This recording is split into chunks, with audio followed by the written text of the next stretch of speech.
मोदी सरकार को मुगलों से इस कदर एलर्जी है कि उन्होंने उन्हें इतिहास के पन्नों से हटाने का फैसला कर लिया है। जी हां, 12वीं कक्षा की पढ़ाई से मुगलों की पढ़ाई को हटाया जा रहा है। और मैं दावे के साथ कह सकता हूं कि महज शुरुआत है। 2024 के बाद अगर ये दोबारा सत्ता में आ गए तो प्राइमरी कक्षा में जो पढ़ाई होती है ना मुगलों को लेकर, या इतिहास के पन्नों में जितनी भी पढ़ाई मुगलों को लेकर है, उसे हटा दिया जाए। ना कोई ताकत, ना कोई अदावत, और चाहे ये पूरा सिस्टम ही क्यों ना चाहे, तेरे बोल पर अंकुश नहीं डाल सकते। बोल खिलाफ आजाद है तेरे। मैंने आपसे अक्सर कहा है दोस्तों, ये लोग अपने अंधभक्तों को अक्सर कहते हैं कि अगर मोदी जी सत्ता से चले गए तो मुगलों का राज हो जाएगा। मैं आज कुछ सवाल पूछना चाहता हूं। मुगल हमारे देश का इतिहास रहे हैं, यकीनन आक्रमणकारी थे, मगर वो फिर भारत आए, उन्होंने भारत को अपना देश बनाया।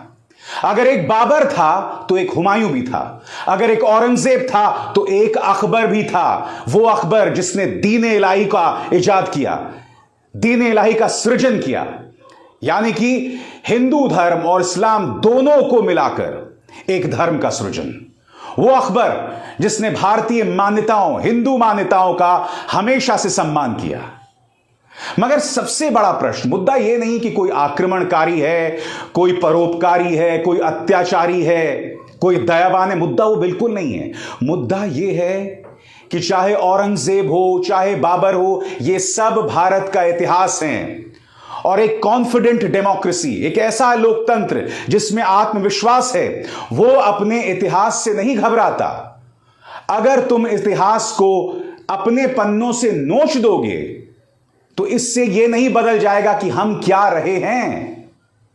मैं आपसे एक सवाल पूछना चाहता हूं। इन दो तस्वीरों को देखिए, लाल किला और ताजमहल। 2024 के बाद मान लिया जाए अगर मोदी सरकार धीरे धीरे मुगलों का जितना भी बखान है उसे इतिहास के पन्नों से हटा दे, तो इनके बारे में आप क्या कहिएगा? बताइए।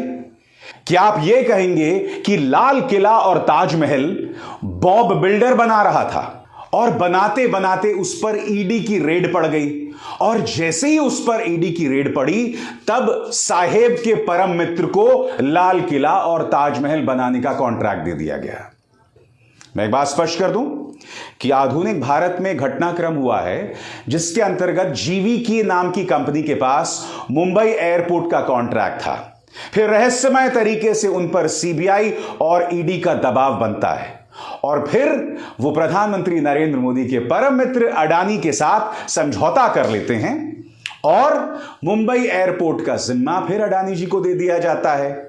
और रहस्यमय तरीके से अभी जो बीती जनवरी हुई है, जीवीके ग्रुप के खिलाफ तमाम केसेस गायब हो गए। मैं स्पष्ट कर दूं, जो काल्पनिक कहानी मैंने आपको सुनाई थी लाल किले और ताजमहल के बारे में, उसका जीवीके प्रकरण से कोई लेना देना नहीं है।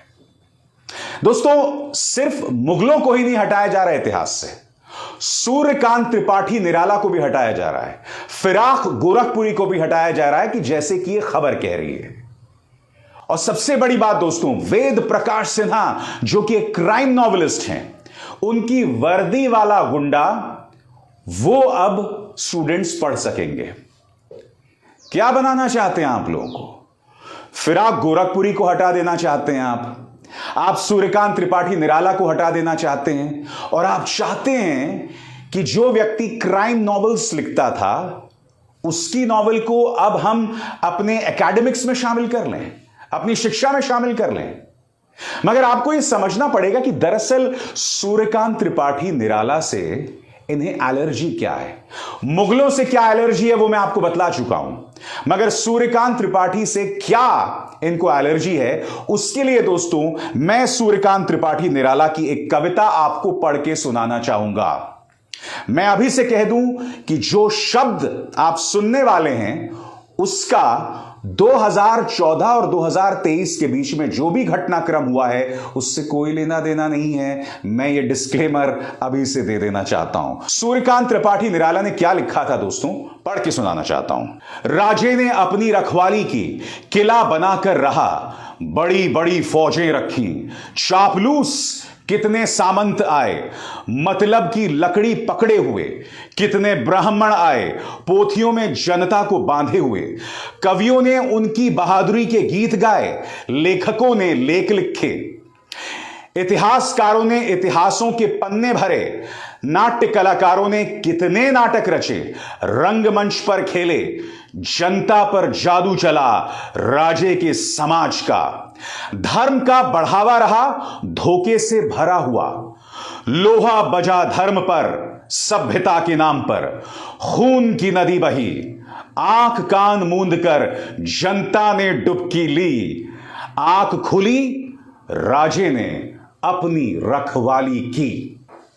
क्या मोदी सरकार को सूर्यकांत त्रिपाठी निराला से इसलिए एलर्जी है क्योंकि इस कविता के अंदर धर्म के नाम पर राजा क्या क्या करता है उसका जिक्र है। इस कविता के अंदर गोदी मीडिया किस तरह से हरकतें करता है उसका जिक्र है, यानी कि राजा की बढ़ाई की जा रही है, उनकी झूठी मूठी तारीफ की जा रही है। लोग धर्म के चलते जो खून की नदियां बह रही हैं, लोगों की जानें जा रही हैं, मगर राजा अपनी रखवाली कर रहा है। क्या इसलिए सूर्यकांत त्रिपाठी निराला से मोदी सरकार को एलर्जी है? यह सीधा सा सवाल है दोस्तों, इसका जवाब दिया जाना बाकी है। मैं जानता हूं आज आप में से कई लोग कहेंगे कि भाई मुगल आक्रमणकारी थे, उनका क्या पढ़ना, मुद्दा वो नहीं है। जर्मनी के अंदर नाजियों ने यहूदियों का नरसंहार किया था। न सिर्फ जर्मनी के अंदर बल्कि यूरोप में उन्होंने जहां जहां कब्जा किया, मगर जर्मनी के अंदर उस इतिहास पर जो है काली स्याही नहीं पोत दी गई, उस पर पर्दा नहीं डाल दिया गया। भारत एक महान लोकतंत्र है, कायर नहीं है भारत। हमें इतिहास में जो चीजें हुई उस पर आंखें नहीं मूंद लेनी है। और सबसे दुख की बात यह है दोस्तों कि लोकतंत्र से जुड़ी जो पढ़ाई है ना, उसको भी हटाया जा रहा है। कैसे? ध्यान से सुनिएगा, आपकी स्क्रीन पर आ रहा है। इसके साथ ही 10वीं और 11वीं कक्षा की पाठ्य पुस्तकों में भी बदलाव किए गए हैं। कक्षा 10वीं की राजनीति विज्ञान की किताबों से democracy and diversity, popular struggles and movement वाले चैप्टर हटा दिए गए हैं। वहीं 11वीं के इतिहास की किताबों से सेंट्रल इस्लामिक लैंड्स और कन्फ्रंटेशन ऑफ कल्चर्स जैसे चैप्टर्स भी हटा दिए गए हैं। डेमोक्रेसी एंड डाइवर्सिटी यानी कि लोकतंत्र और हमारे लोकतंत्र के अंदर किस तरह की भिन्नता है, किस तरह से अलग अलग रंग हैं, उसे हटा दिया गया है। यही नहीं, पॉपुलर स्ट्रगल्स एंड मूवमेंट्स यानी कि लोकप्रिय आंदोलन जो हुए हैं उसे हटा दिया गया है। बात यहां नहीं रुकती, जैसा मैंने आपको अभी अभी बताया कि इतिहास की किताबों से सेंट्रल इस्लामिक लैंड्स, इस्लाम से जुड़ी जो पढ़ाई है उसे भी हटा दिया गया है। मैं आपसे पूछना चाहता हूं, डेमोक्रेसी से जुड़े अध्याय को हटाने की क्या जरूरत थी? डेमोक्रेसी और उससे जुड़े जो आंदोलन थे उसे हटाने की क्या जरूरत थी? मैं जानता हूं कि अगर आप इतिहास के पन्नों को खंगालें तो आरएसएस का आपको एक भी कार्यकर्ता नहीं मिलेगा या एक भी नेता नहीं मिलेगा जिसने देश के लिए अपनी जान न्यौछावर की। कुछ तथ्य मैं आपके सामने रख दूं। जब भारत छोड़ो आंदोलन हुआ था तो आरएसएस ने उसमें शिरकत नहीं की थी। वो मुस्लिम लीग के साथ जाकर खड़ा हो गया था, जिसके साथ उसने बंगाल और सिंध में सरकारें बनाई थी। श्यामा प्रसाद मुखर्जी और जिन्ना एक ही मंच पर थे। 52 साल तक आरएसएस ने अपने मुख्यालय में तिरंगा नहीं फहराया। ये सब तथ्य हैं। राष्ट्रवाद को लेकर आरएसएस की क्या सोच है मैं समझ सकता हूं, मगर मैं आपसे सवाल पूछना चाहता हूं, डेमोक्रेसी एंड पॉपुलर मूवमेंट्स, इसे हटाने की क्या जरूरत है? बताइए, हम किस चीज से बच रहे हैं? सिर्फ इसलिए कि आप गांधी जी के साथ कंधे से कंधा मिलाकर देश के स्वतंत्रता संग्राम में शामिल नहीं थे। सिर्फ इसलिए क्योंकि संघ से इस देश का पहला आतंकवादी यह शख्स नाथूराम गोडसे निकला जिसने हमारे महात्मा गांधी की हत्या की थी। सिर्फ इसलिए आप डेमोक्रेसी और उससे जुड़े अध्याय को किताबों से नोच लेंगे? मैं फिर आपसे सवाल पूछना चाहता हूं, मुद्दा यह नहीं है कि हमारे इतिहास से हमें शर्म आती है। मुद्दा यह है कि एक जो कॉन्फिडेंट डेमोक्रेसी होती है, आत्मविश्वास से लबरेज एक लोकतंत्र होता है, वो अपने इतिहास से शर्माता नहीं है, अपने इतिहास से सीखता है। और जब हम उस इतिहास से सीखते हैं और जब दुनिया के मंच पर जाते हैं, तो हमारी सोच बाकी दुनिया की सोच से कहीं ज्यादा ऊंची होती है। मैं आपसे एक सवाल पूछना चाहता हूं, पाकिस्तान 1947-48 में इसी देश से बना? वहां के इतिहास की किताबों में क्या पढ़ाया जाता है? क्या 1947 के पहले का जो इतिहास है उसकी पढ़ाई होती है? बताइए। उसकी पढ़ाई होती है, क्योंकि वो भूभाग जो पाकिस्तान है, एक जमाने में वो लार्जर इंडिया का हिस्सा था, जहां पर अशोक भी गए। कहने का अर्थ यह है, पाकिस्तान के इतिहास की किताबों में इसका जिक्र होता है या नहीं? और उससे भी बड़ा सवाल, क्या हम पाकिस्तान जैसा बन जाना चाहते हैं?